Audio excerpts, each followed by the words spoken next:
All right, so crafting an argument.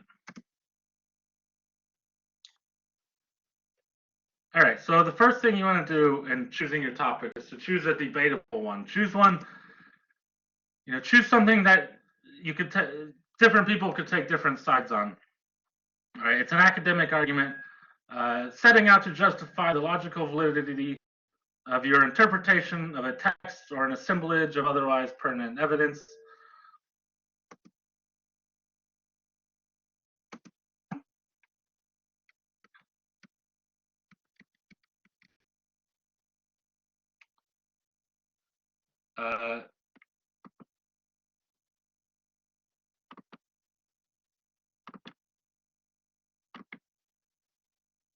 I was meant to be sharing my screen. I guess I wasn't.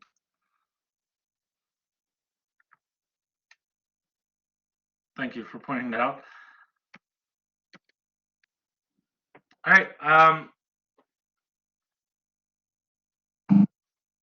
So it's debatable if there can be different interpretations.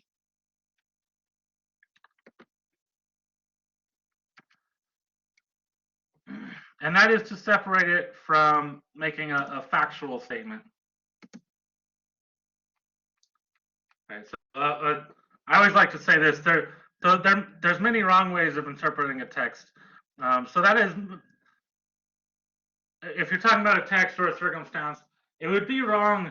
It would be invalid if the assertion you're making is in no way supported by the text. If it's just coming out of left field, or not just a text, but if it's not supported by, the evidence in the text or the actual events that took place,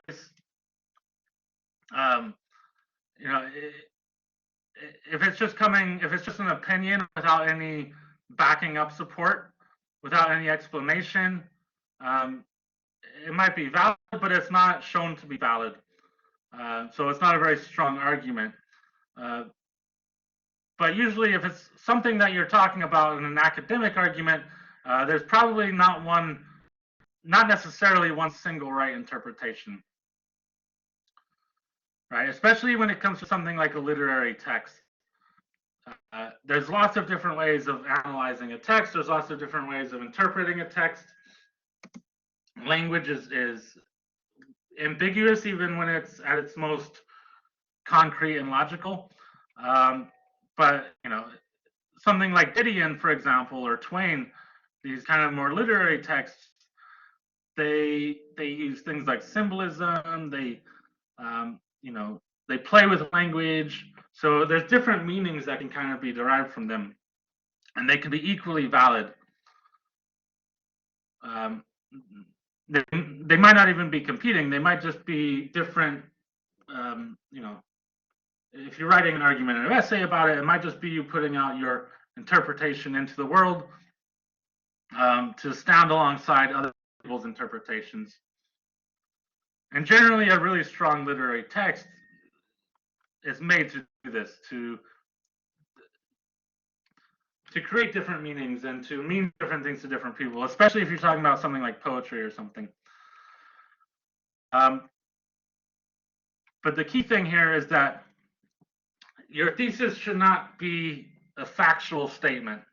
So a factual statement is something about which reasonable people do not disagree. So it's very obvious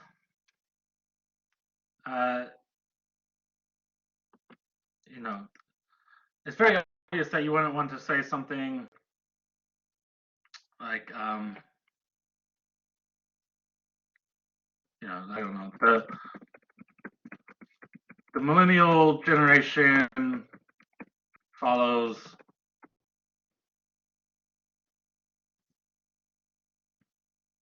boomers and Gen X, right? That's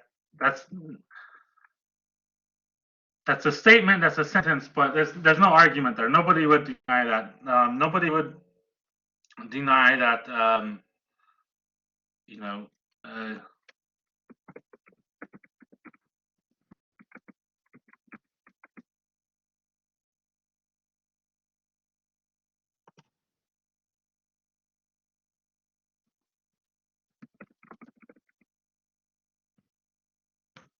something like that. People won't really argue with that. There's not much. There's not much room for interpretation there. But things like that are kind of obvious. But what might be a little less obvious is something like,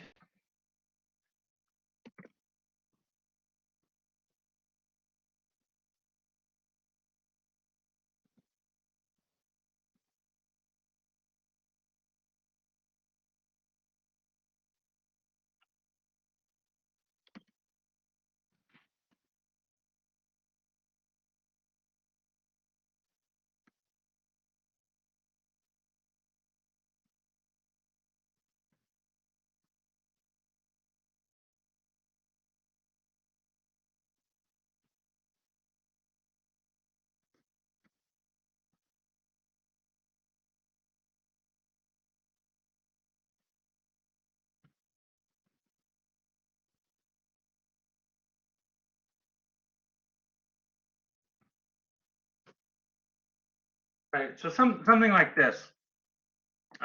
If you were writing about corn opinions, say, and you wrote, Mark Twain argues that independent thinking in America is scarce at best, and that self-approval is rooted in public approval. Right. So this is a pitfall that's easy to fall into.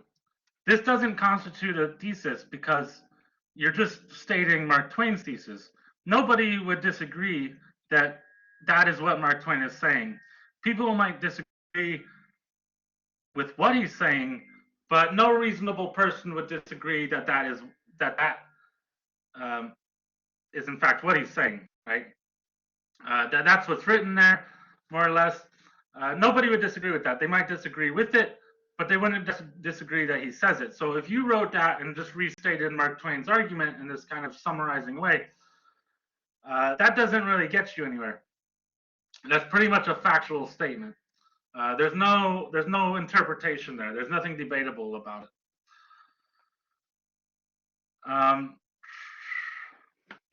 But you could say something like,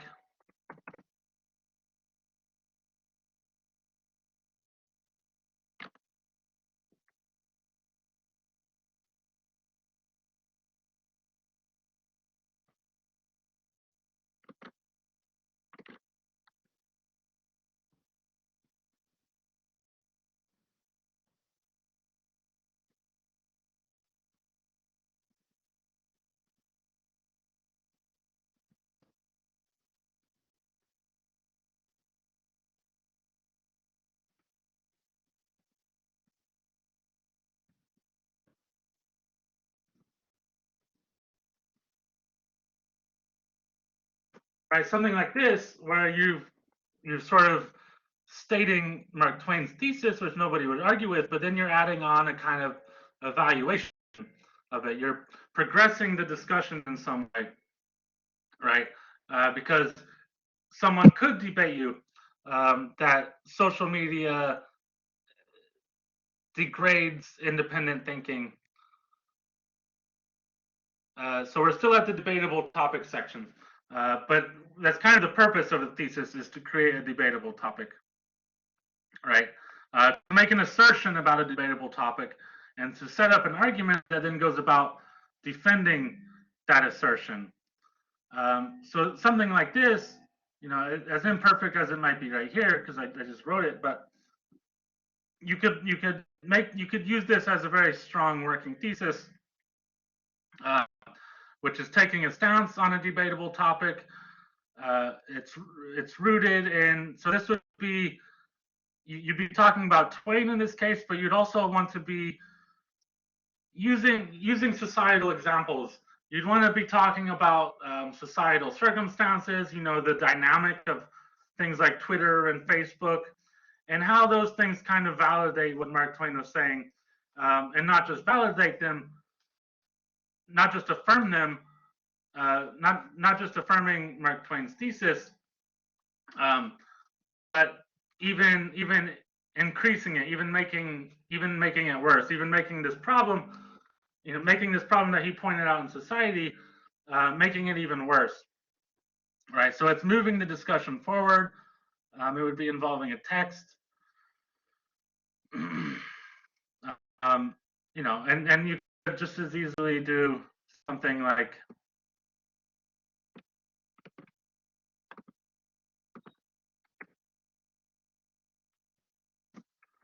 um,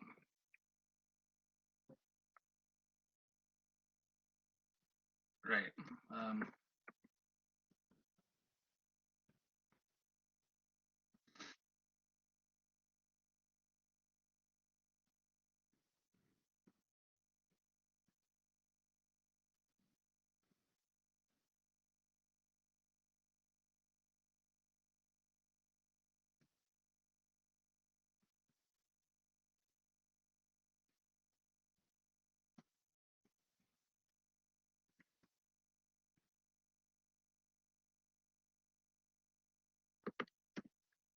Right. So if you wanted to take a different kind of stance, a counter stance, and kind of argue against Twain, you could use that same first setup.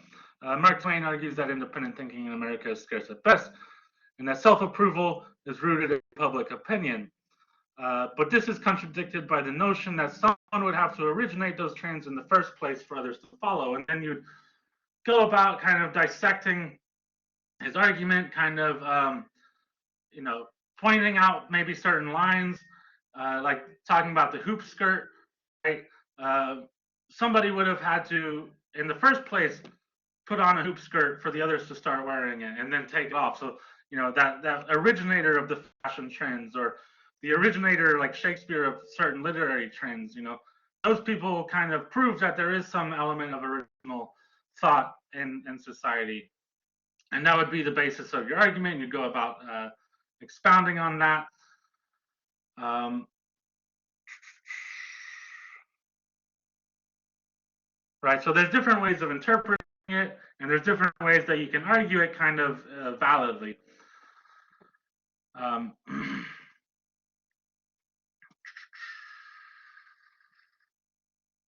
right.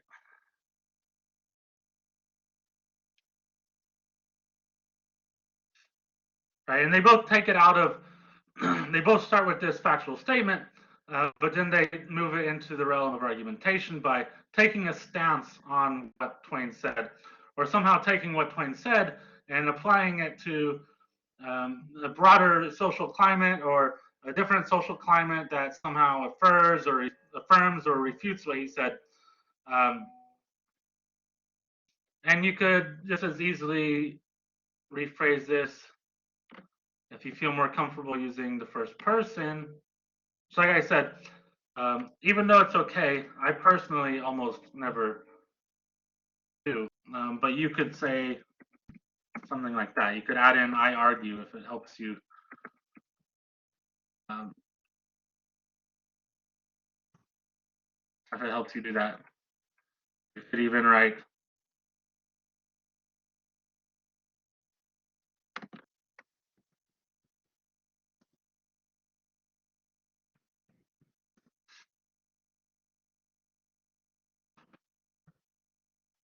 Right, so there's different ways of wording it. There's different ways of working it. You know, there's lots of different ways to form a thesis. And I think somebody, I forget who it was, maybe Dasha. Um, you said something at the end of last class about the kind of they say I say construction, which we'll talk about more in a couple minutes. But there's a very popular book that's basically a composition textbook about writing theses, and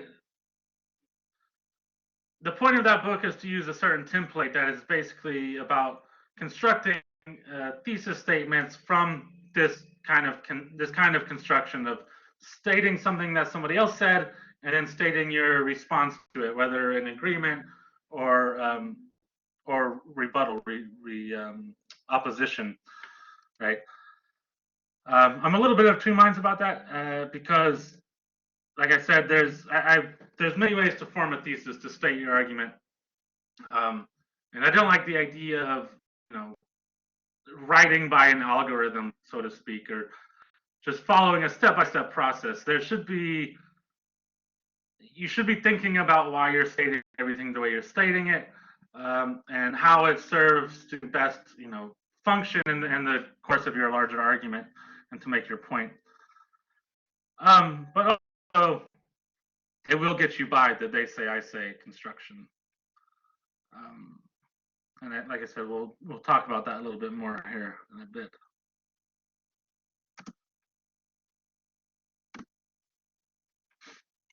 All right, so again, here's an example of a factual statement about a piece of literature.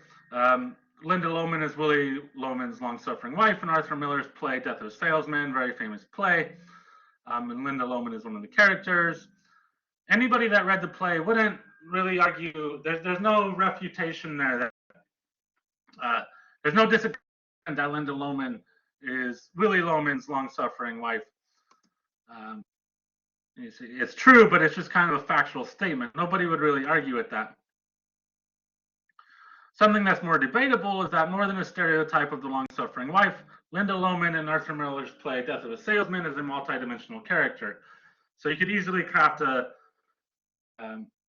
rebuttal to that, saying that, actually, Linda Lohman is just a one-dimensional character whose only purpose in the plot of the play is to move forward Willie Lohman's own story, and that she's just a one-dimensional cliche of a character without any depth whatsoever, right? And you could find examples from the text, and if you wanted to go even farther, things like literary theory and so on and so forth, to back up your, you can make an argument either way. It's debatable. And there's the happy frog. So the other thing you want to think about in crafting your thesis along these lines and your topic, you have to think about the length of your paper. You could easily make a one-sentence thesis statement that sets up an argument that you could take a whole book explaining. You want to make sure that's narrow enough and precise enough and focused on a specific enough topic that you can manageably talk about it in the course of 3 to 4 pages.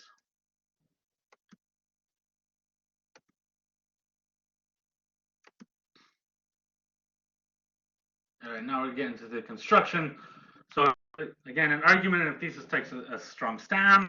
It's not just a mere statement of fact. It's something that could be refuted. It's taking place in a discussion. It lays the foundation for the rest of your argument, right? The thesis is, it's the heart of your text. It's the heart of your essay. It's the heart of your argument. It's the map that you should follow the rest of the way. So if you go off on some direction in the paper, or you're talking about something that doesn't lead back into the point that you're making with the thesis, then you might need to rewrite your thesis, or you need to trim that part. Right? There's 2 ways of going about it. You shouldn't be a prisoner of your thesis. If you, like between the first draft and the second draft, if you find that your argument, as you start to reason things out, as you start to explain things, as you start to look deeper at the evidence, if you find that your thesis doesn't quite line up or isn't quite validated by the evidence, the text, or things that that you see going on in society, or things that you see going on across generational divides, whatever you might be arguing, you might feel the need to change your thesis, and that's okay. But there's also, probably as often as not, it would be the case that if you're going away from your thesis, you need to trim that route. You want to maintain those roads that all lead back into the main idea, right? So you're leading towards a central point throughout the whole paper.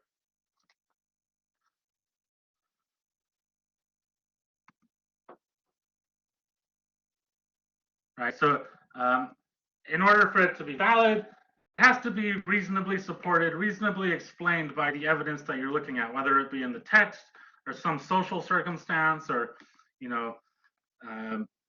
specific examples, specific like cause and effect relationships, whatever the case may be. There's all different kinds of ways of explaining it. and making your argument, but it has to be supported by something. If you're just saying it, if you're just making an assertion without backing it up, then at worst it's invalid, and at best it's unsupported. It's not explained. So you always want to be explaining, explaining towards this central point, explaining why this assertion you've made makes sense, why it's logical, why it's valid, why it's rational.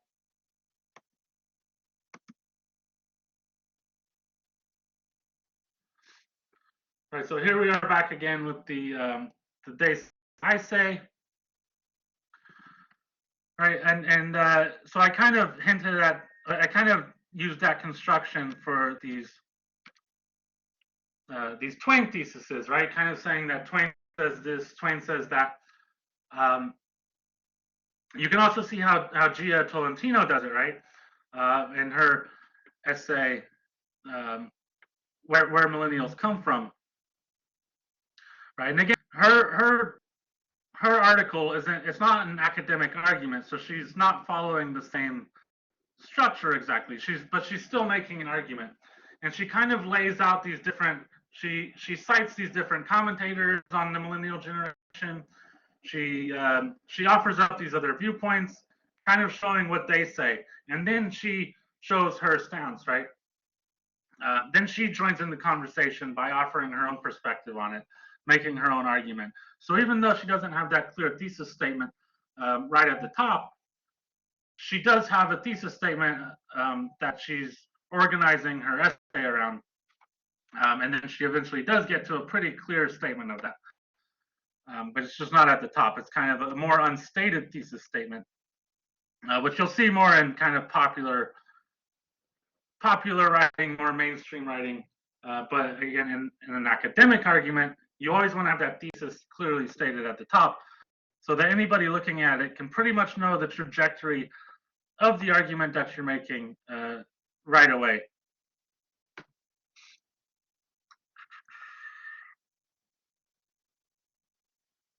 Right, you're taking, again, I can't reiterate enough that you're taking part in a conversation, so you should treat it as that. Acknowledge other voices and engage in a dialogue with them.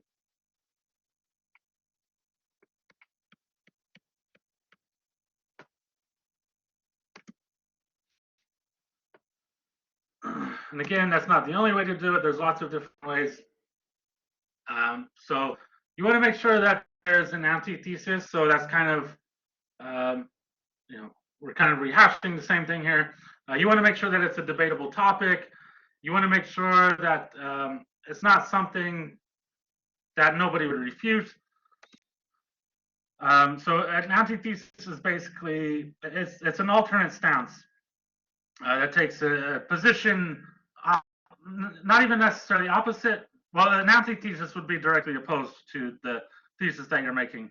But you want to make sure that there's different ways of arguing it, right? There's different sides that could be taken on it.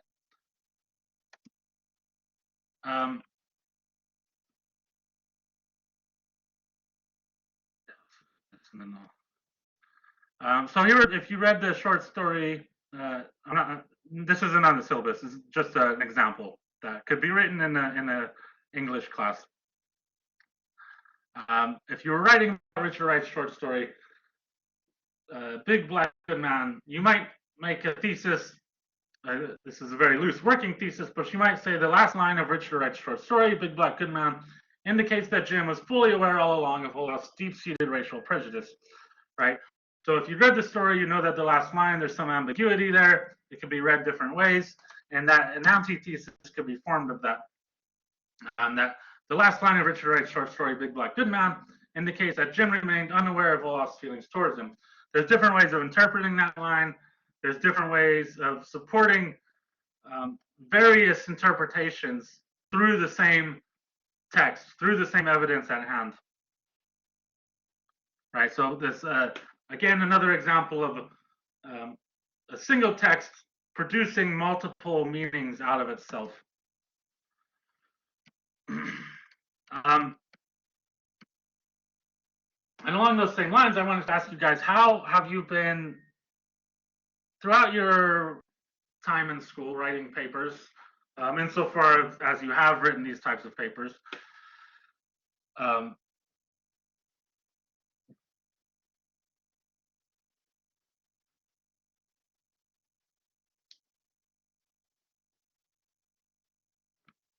Sorry, I'm looking for. So Bree suggests that you might not have written a whole lot of these types of papers, but insofar as you have, how have you been kind of instructed to include a counter argument?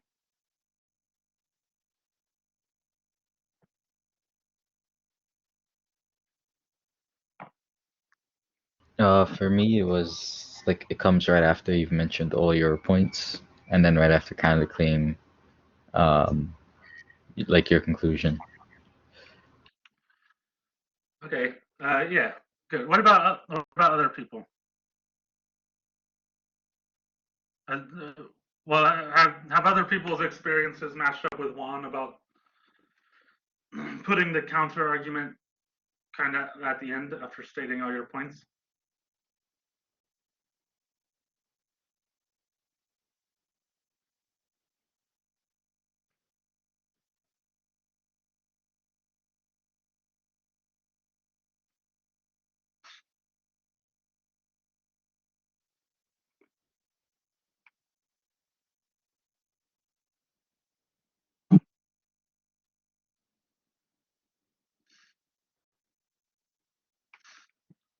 Before the conclusion,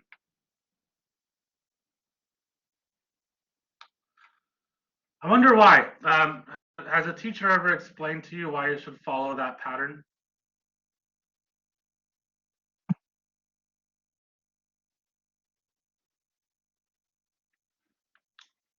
So what about, has anyone,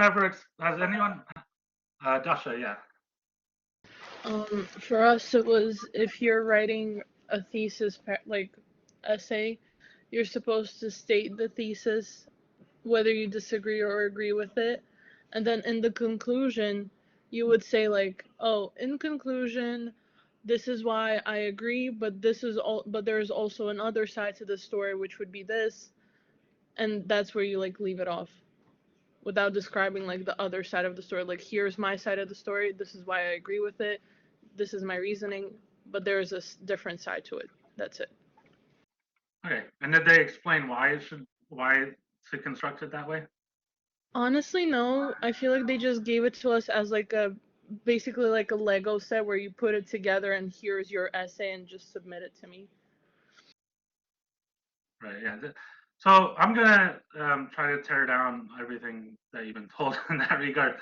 So I don't understand this, and it's something that I realize is being taught in high schools because it's something that I've said about correcting in a great deal of argumentative essays. I don't understand why they're instructing people to put the counter argument at the end, and I'll explain why. If they never explain why you should do that, I'll explain why you shouldn't do that. The reason is because if you're putting the counter argument at the end, you spend a whole paper explaining your stance, and then you're going to insert somebody else's counterclaim against yours right at the end, placing doubt in the mind of the reader about everything that you've just said. Even if you offer a brief refutation, a brief response to that counter argument that you made, you've still inserted doubt right at the end. And it seems to me that that completely weakens your argument. And I don't understand why they would offer up that construction. On the other hand, if you put the counter argument at the beginning, like shortly after your thesis, so you with the with your thesis paragraph, right? You want to set up the discussion. You want to name the topic, um, kind of the scope of the topic, how far-reaching it is. You want to name and then make clear what your stance on the topic is, whether it's a text or some other kind of issue. You make your stance clear with that thesis statement. And then you start going into the conversation. And you can offer up one or more opposing stances right after the thesis, and then you spend the rest of the paper explaining why you are saying something in opposition to that counter argument.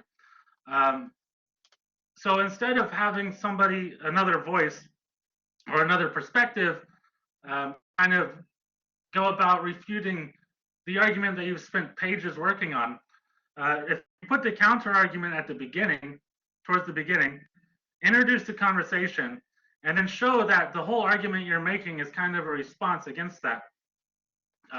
It makes your argument a lot stronger, and it shows that you've already acknowledged another viewpoint. You've sort of examined multiple sides of the issue, and you've examined the evidence at hand, and you've come up with an interpretation, a claim about the issue or the text, whatever the case may be. You've come up with a claim that after evaluating multiple perspectives, you feel is a valid, logical claim to make, a valid, logical, rational assertion. So you spend the whole essay refuting that other side. And it also sets up that conversation, right? Very rarely, so let's use Gia Tolentino again as an example, right? Think about how different that essay would have been that she wrote, that article, if she explained her side of the story, or she explained her perspective on the millennial generation versus boomers, Gen X, etc., and then showed what all the other critics were saying, all those other opposing voices. You know, how much would it have weakened her stance if she did it in reverse from what she did, where she offered her perspective and then everybody else's perspective, and then a brief line or two about why they're wrong.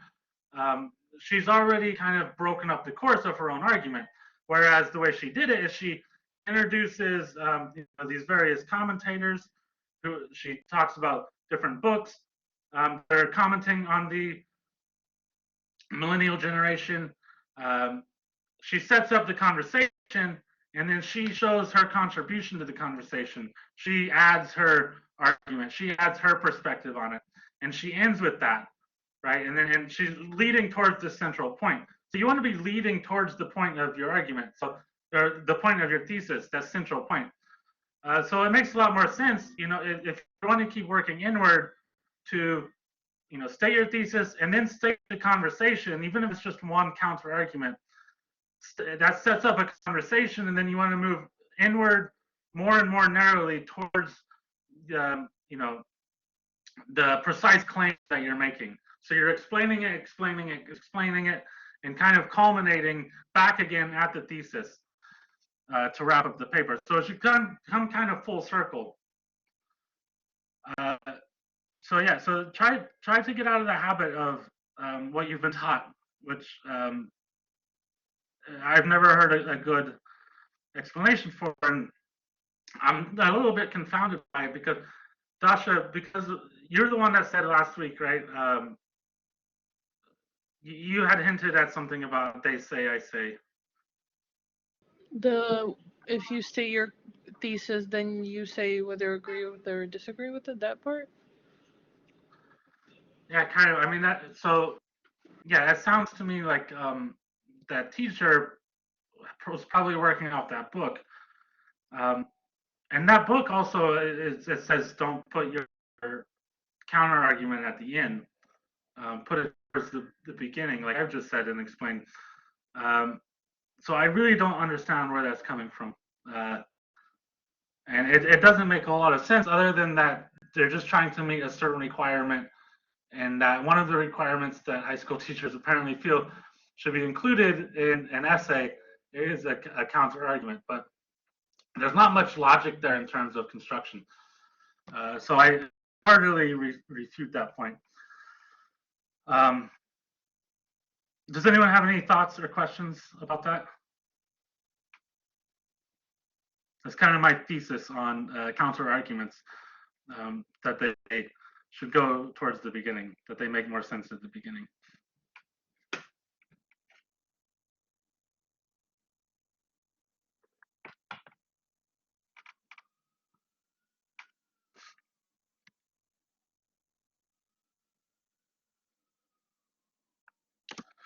All right, so moving on. Let's try to get done with this in the time we have left. I don't know if we're going to make it. You should always try to define the key terms you're using in your argument. Try to be clear in what you're referring to. Especially if you get to something like, let's say you're talking about the news or the media, right? Try to be as precise as possible. Your conception of, well, let's say you're talking about nature. Your conception of nature might be very different from my conception. So you want to try to be precise in what you're talking about when you're talking about nature. You know, this is just an example, but is it all living things? Is it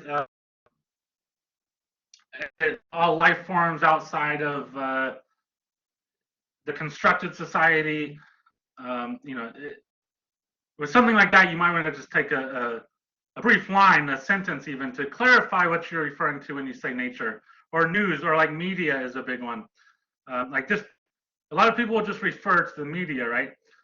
And you hear it all the time. So I'm not saying that, I think a lot of people use it. A lot of people don't use very precise language, but you want to strive to be as precise as possible in the argument that you're making, because you don't want there to be a lot of ambiguity.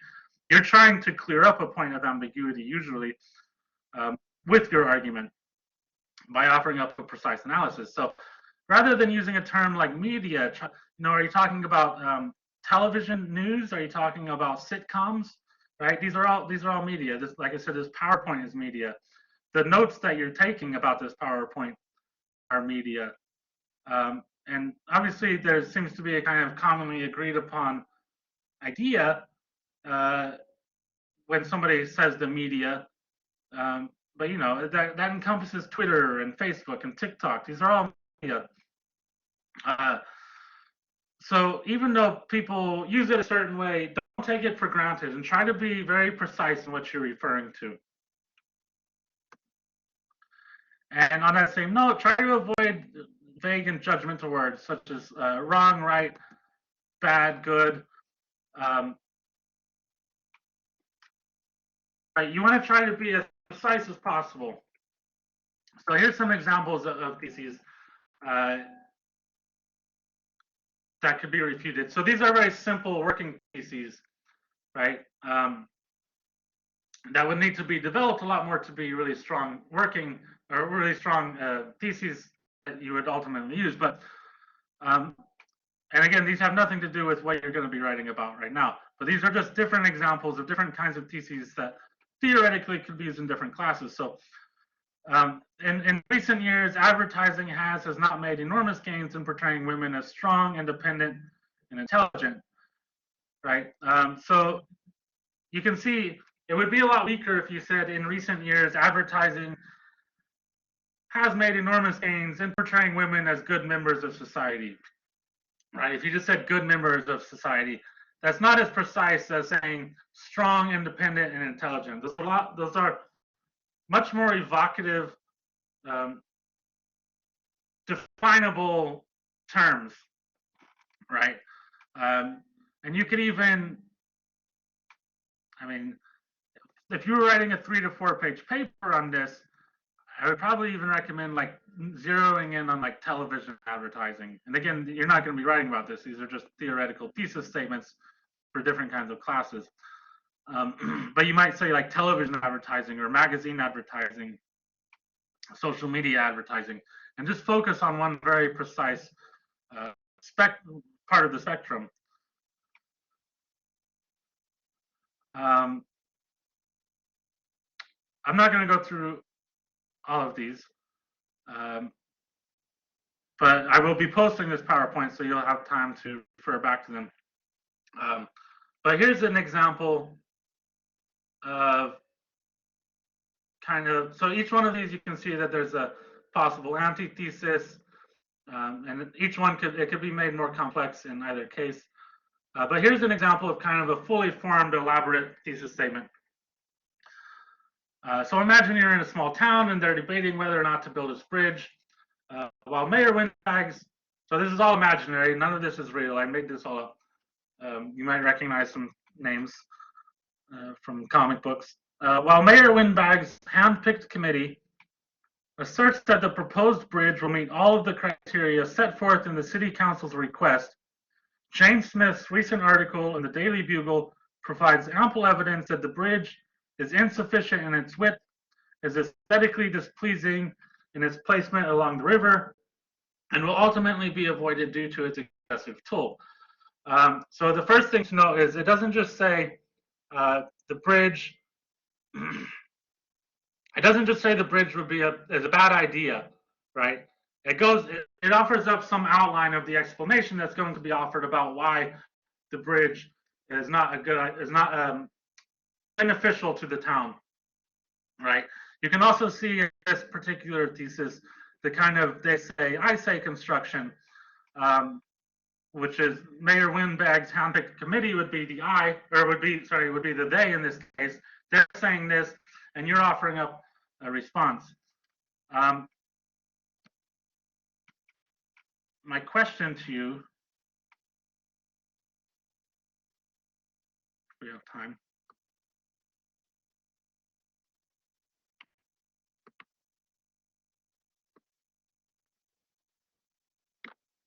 Why is this I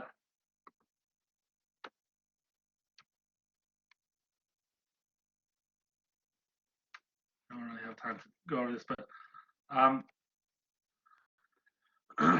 why is this not just a statement of fact? Why is this somehow moving the conversation along beyond what? So we have two different assertions here, right? We have Mayor Windbag's handpicked committee asserting that is for the bridge, and then we have this thing that's almost kind of a restatement of Jane Smith's thesis. But why is it not just a mere restatement of her thesis?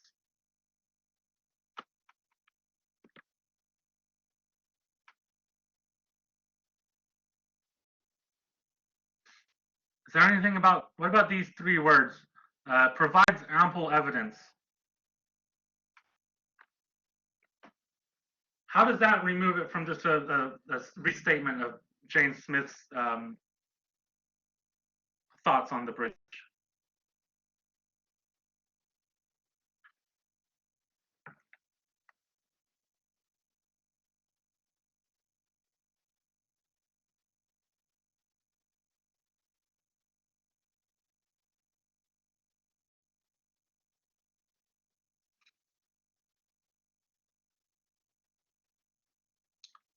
All right, so I'm gonna leave you with this question, and we'll pick up right here. There's just a slide or two left.